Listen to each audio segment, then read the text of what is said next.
At my son's will reading, my daughter-in-law stood up. She looked around the room and announced in a steady voice that my wife was mentally unstable, that she wasn't clear-minded enough to inherit anything. Then, she placed a stack of medical records on the table, like she was hammering the final nail into our dignity. The room went silent. No one moved. No one breathed too loudly. And I didn't react. I simply glanced down at my watch. Calm, patient, because the only person in that room who truly didn't understand what was happening was her. If you're listening to this story, and you know what it feels like to be doubted by your own family, go ahead and subscribe. Leave a comment telling me where you're listening from. I read every one of them. And sometimes, just knowing you're not alone is enough to keep going. Back in that heavy, suffocating room, I stayed quiet, and I let Catherine finish her part. Catherine didn't sit down after placing the file in front of the attorney. She stayed standing, both hands pressed against the long wooden table in the living room of the Hamptons estate, as if the room belonged to her. Rain tapped softly against the tall glass windows. Steady, cold. I kept looking at my watch. Attorney Vance hadn't spoken yet. He simply turned the pages, one at a time. Catherine took the floor on her own. Her voice was clear, calm in a way that felt almost rehearsed. She said Diane had been wandering away from home, that she didn't recognize relatives, that a doctor had recommended legal guardianship. Then she turned toward her side of the family, her mother and her brother, sitting straight-backed, like they'd practiced this before. They nodded, slowly. I felt Diane's hand in mine, still trembling, still soft. She didn't lift her head. Her shoulders pulled inward, like someone shrinking from a light that was too bright. If you didn't know her, you'd think she was confused or afraid. Catherine continued. She said that under the law, a person lacking cognitive capacity cannot inherit property. She said she only wanted to protect David's legacy from unnecessary loss. It sounded noble. I said nothing.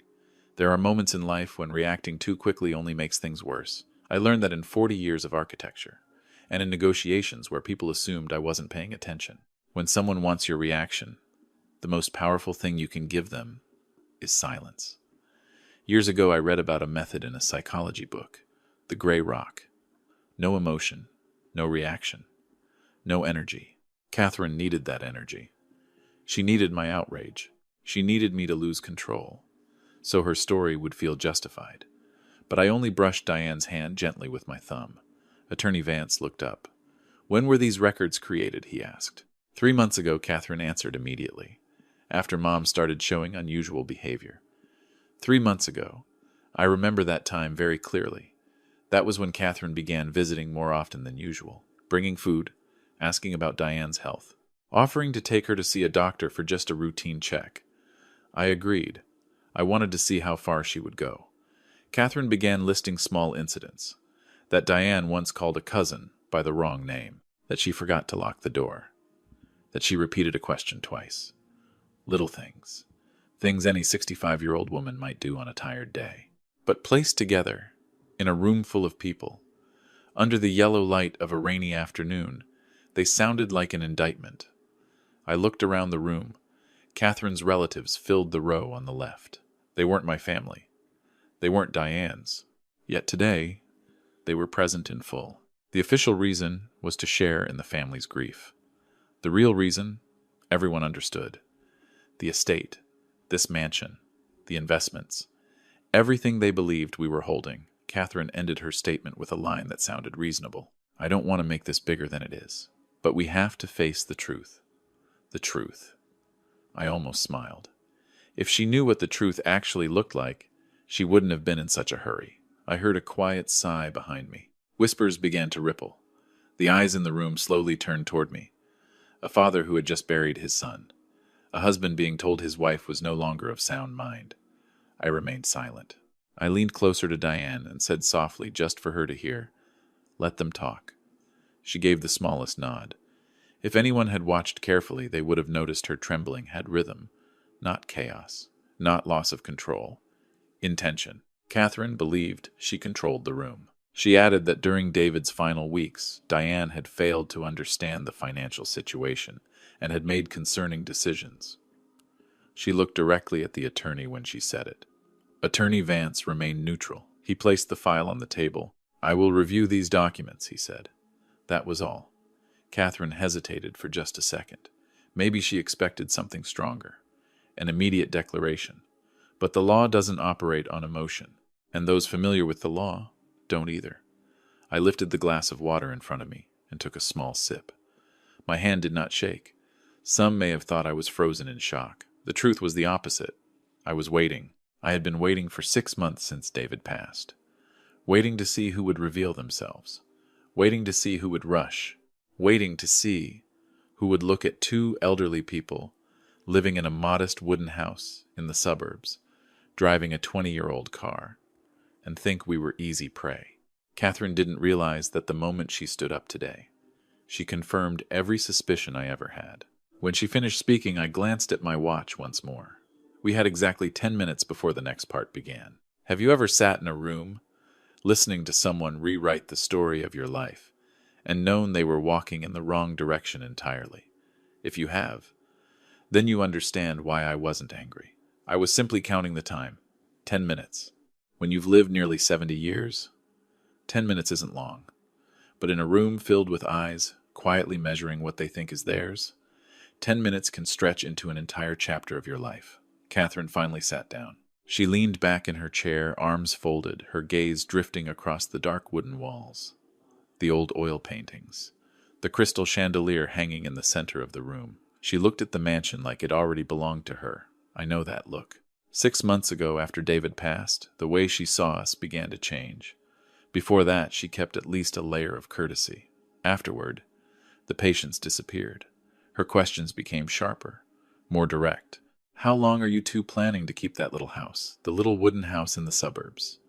"Diane and I have lived there for 20 years. Low roof, aging front porch, a backyard just big enough for a few flower beds. We drive a sedan that's nearly 2 decades old. The paint has faded, the leather seats are cracked." Catherine used to glance at it like it was something ready for the scrapyard. She assumed we had burned through our retirement, that I had failed at managing money, that now we were clinging to whatever was left of David like a life raft. She said it once, not directly, but clearly enough. In this day and age, if you don't invest wisely, you have to live with the consequences. I simply nodded. I've never felt the need to prove anything to anyone, especially not to my daughter-in-law. What Catherine never knew was that 4 years ago I transferred all of my architectural design patents into an international trust. Those designs had been used in major commercial developments I never mentioned at family dinners. The last report I reviewed valued the trust at $22 million. We are not poor. We simply chose a quiet life. After David passed, I considered telling the truth. But I decided against it. I wanted to observe, to better understand the woman my son had trusted. Catherine brought up the life insurance money just days after the memorial. She said it needed to be handled quickly to avoid legal complications. I didn't object. I only asked that everything remain transparent. She agreed, too quickly. I began noticing small things. Phone calls she stepped outside to take. Messages she deleted the moment I entered the room. Once I happened to see a transfer notification on her phone screen before she turned it face down on the table. $1,200,000. A few weeks later, Catherine started mentioning Diane's forgetfulness. She offered to temporarily help manage finances. She said I was getting older, that I shouldn't carry so much responsibility alone. I nodded again. I opened a new account, not the main one, just a secondary account. I transferred an amount large enough to attract attention, but not large enough to cause harm if it disappeared. I didn't explain every detail to Diane. She only knew we were testing the heart. She looked at me for a long time that day, then agreed. I'm not proud of that decision. No father wants to test his daughter-in-law that way. But when you feel the air shift inside your own family, you learn to trust your instincts. Within a month, the money began moving through 3 separate accounts, all indirectly connected to a financial consulting firm registered under Catherine's brother's name. I didn't rush to accuse anyone. I hired an independent legal specialist to review the transactions. I never mentioned Catherine's name. I asked only for a neutral report. The report confirmed what I suspected. The money hadn't vanished. It had been rotated. I closed the bait account shortly after. Quietly. No confrontation. I wanted to see her next move. And her next move is the stack of fabricated medical records now sitting in front of Attorney Vance. Catherine needed a larger story to cover smaller traces. A story serious enough to stop people from asking about financial transfers and start focusing on Diane's mental condition. I glanced at my wife. Her head was still lowered, her shoulders trembling slightly. But I know Diane. I've lived beside her for 45 years. When she truly breaks, she goes completely silent. Right now, she was acting. Not for revenge, but to give the truth room to reveal itself. Catherine believed our wallet was empty. She believed two elderly people living simply must have nothing left to lose. She thought we were clinging to our son's estate because we had no other choice. She never understood we chose this life. I chose the small house because I don't need extra rooms. I chose the old car because I don't need other people's admiration. I chose silence because it makes impatient people talk too much. In the wide living room of the Hamptons mansion, the rain continued its steady rhythm outside. Catherine was growing restless. She asked Attorney Vance how much longer it would take before Diane was formally declared unfit to inherit. He did not answer directly. He only said that all documents must be thoroughly verified. I looked at my watch once more. 5 minutes. Catherine didn't realize she had already stepped too far by bringing this story into the open. She believed she was closing the door on Diane's future. In truth, she was opening another one. A door that once crossed offers no return. I gently tightened my grip on Diane's hand. "It's time," I whispered. And for the first time that entire afternoon, she lifted her head. Diane lifted her head slowly.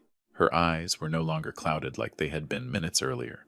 They were calm, focused, and even that brief shift made Catherine hesitate. But she recovered quickly. "If there are no further objections," Catherine said, "I believe we should proceed with reading David's final amended will." Amended Attorney Vance's brow tightened slightly. Catherine smiled. This time, she didn't bother hiding her confidence. She opened the handbag beside her chair and removed a carefully sealed, cream-colored envelope. "David signed this update 2 weeks before everything happened," she said. "He wanted to make sure the assets were handled properly." I didn't look at the envelope. I looked at her hand as she placed it on the table. It wasn't shaking. Too steady. Attorney Vance opened it and pulled out several pages. He skimmed the first sheet, then paused at the signature line. The room was completely silent. Only the steady rain against the tall windows filled the space. Catherine turned toward me. "Dad, don't you have anything to say?" I gave a small shake of my head. Silence forces the impatient to fill the space with their own words. Vance continued reading.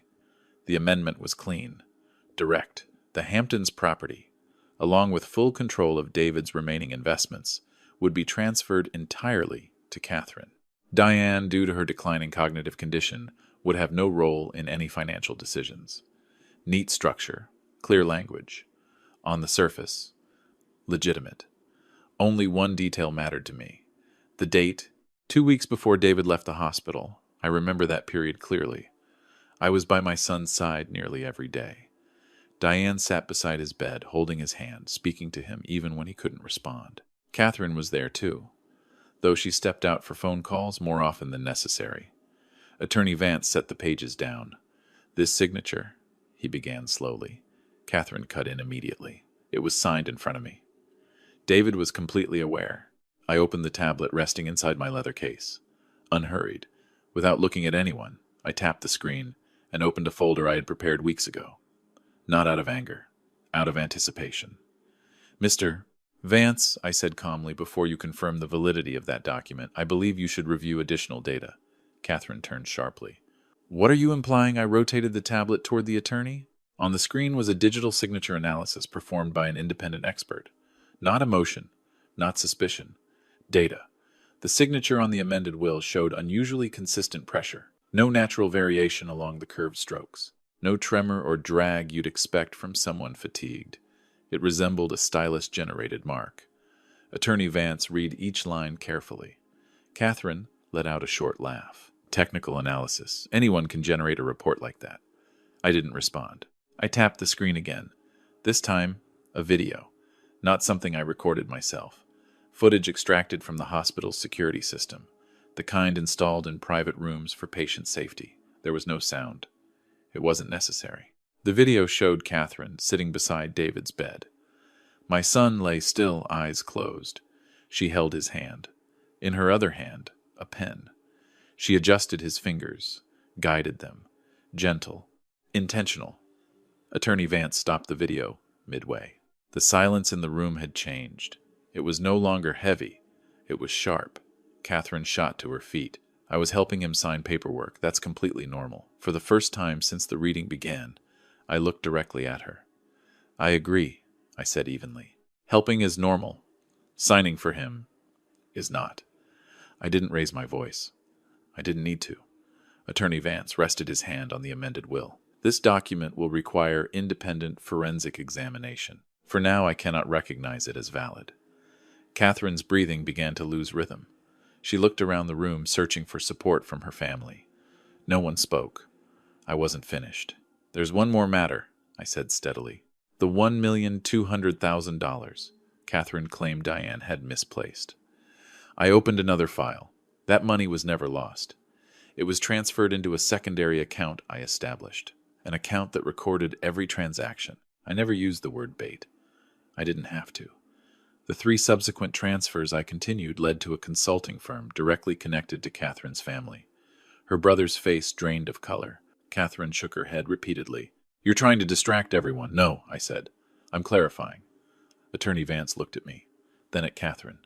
He didn't say anything further, but I saw the shift in his eyes. The amended will was now simply a document under investigation, and Catherine no longer controlled the room. I set the tablet down. I felt no triumph, no satisfaction, only something I had been waiting months to feel. The truth, standing on its own. But it wasn't over, because Catherine still believed she had one final card left to play, and I knew she was about to use it. Catherine didn't sit down. She stood in the middle of that vast living room, both hands gripping the back of a chair. Not because she was weak, but because control was slipping through her fingers. All of this, she said, her voice no longer smooth, is interpretation. Nothing proves I did anything wrong. I didn't argue. That's true, I said. Right now they're questions. I rose to my feet. I wasn't taller than anyone in that room. I wasn't younger. But there are moments in life when you don't need to raise your voice to be heard. Catherine, I said slowly, there's one thing you never asked. She looked at me, anger and unease tangled together in her eyes. You never asked how much of this house David actually owned. She frowned. This is his house. I gave a small shake of my head. Not entirely. Attorney Vance's attention sharpened. He knew I don't speak without paper behind my words. 3 years ago, I continued, David took out a substantial loan to keep your family's company from collapsing. Catherine's mother inhaled softly. Her brother straightened in his seat. That loan was secured against this very estate. Catherine shook her head. That's impossible. I don't know anything about that. I know, I said gently. I walked to the side table near the window where another folder had been resting. I didn't rush. I didn't look at anyone as I opened it. Your family's company received a strategic investment from a financial group, I said. The terms included asset enforcement rights if revenue targets were not met. Catherine's expression shifted. She understood where this was going. And that company, she said quietly, was not David's. I finished for her. It was mine. The silence that followed was different. Not dramatic. Not tense. Just awareness settling in. I am not an old man, living off my son's success. I am the chairman of the board of the firm that has held the lien on this house for the past 3 years. I never made my role public, I added. I didn't want David to feel controlled. I wanted my son to run his life freely. Catherine took a step back. He never told me.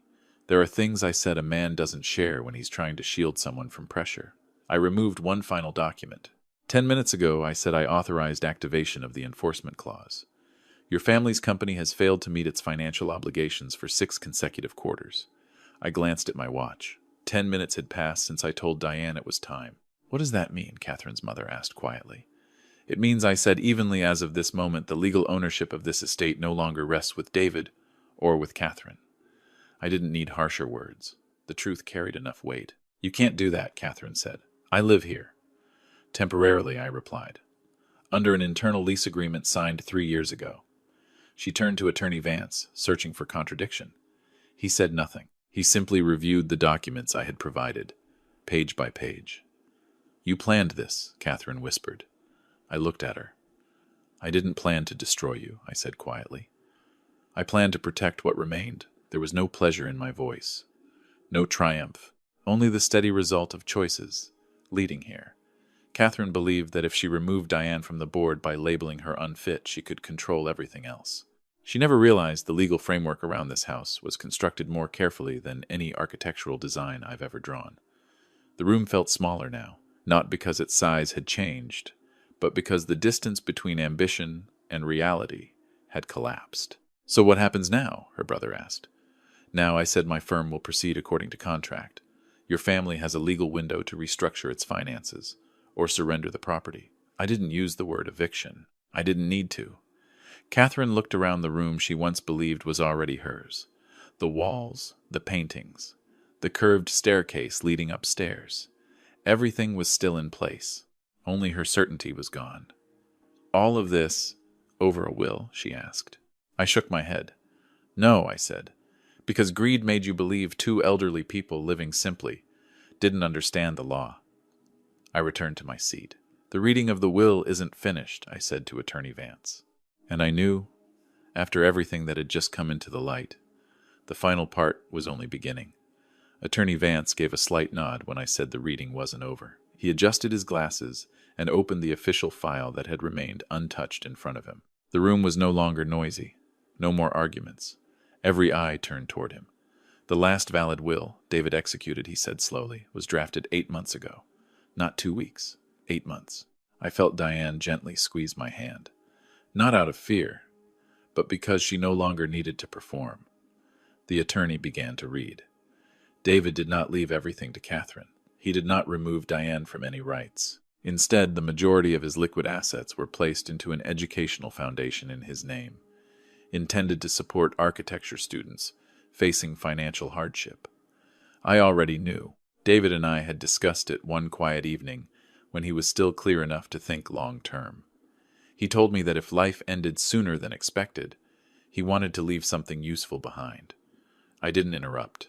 "The Hamptons property," Attorney Vance continued, "shall be handled in accordance with existing financial agreements," which meant my decision as corporate representative stood on solid ground.